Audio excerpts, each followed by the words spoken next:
Hello and welcome back. This week on Sustainability Consulting with Jack, we're going to be kick-starting a 4-part series on CSRD, the Corporate Sustainability Reporting Directive.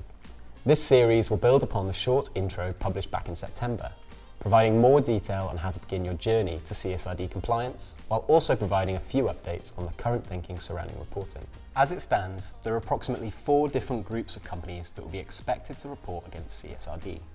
Large public interest companies, large undertakings, SMEs that are public interest undertakings, and global companies with a significant EU presence.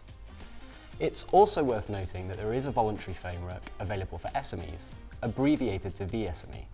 This is a slimmed down version of CSRD and asks companies to disclose some basic information on ESG performance, as well as describing the company's approach to policies, actions and targets. CSRD's compliance thresholds means that approximately 50,000 companies worldwide are expected to be included in reporting, with the first reports due to be published in 2025. To get ahead early, many companies have already released an integrated annual report in line with the requirements. For example, companies like Ørsted, Yara, AkzoNobel, Arla Foods, Philips and UCB have already published a CSRD-aligned report. So if you'd like to see what that finished article looks like, at least on paper, I'd encourage you to view those reports.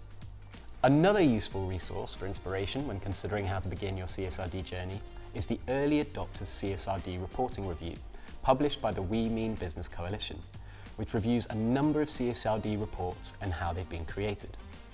However, all of this comes at a time of significant political change, with France, Germany and the USA all responding to recent election results, whilst the UK is no longer a member of the EU. So this has had a knock-on effect on how the CSRD has been received. And while it's expected to still be a significant part of the EU's Green Deal, there have been calls for simplification of the legislation. This slightly stuttering start is illustrated by the delay from certain member EU states to capture the CSRD requirements in national law, as this was meant to be done by July 2024. As it stands, however, there are 17 EU member states who are yet to transpose the CSRD legislation into their own national reporting requirements, with the EU commencing infringement proceedings. All of this means that if you're caught by CSRD regulation, I'd keep a very close eye on how it continues to develop.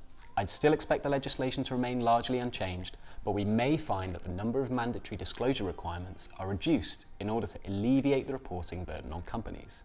This is underlined by President Ursula von der Leyen's statement that the EU will launch a simplification revolution, aiming to reduce reporting requirements for EU companies by at least 25% in 2025.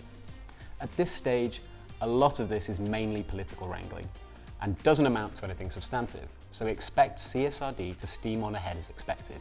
Companies, after all, want more legal stability, not a series of never-ending amendments and question marks. So with that in mind, next stop, how to conduct a double materiality assessment under CSRD. Thanks for your time today, and as always, if you have any questions, feel free to leave them in the comments section below. If you'd like to stay up to date with more sustainability consulting content, please like and subscribe. Thank you.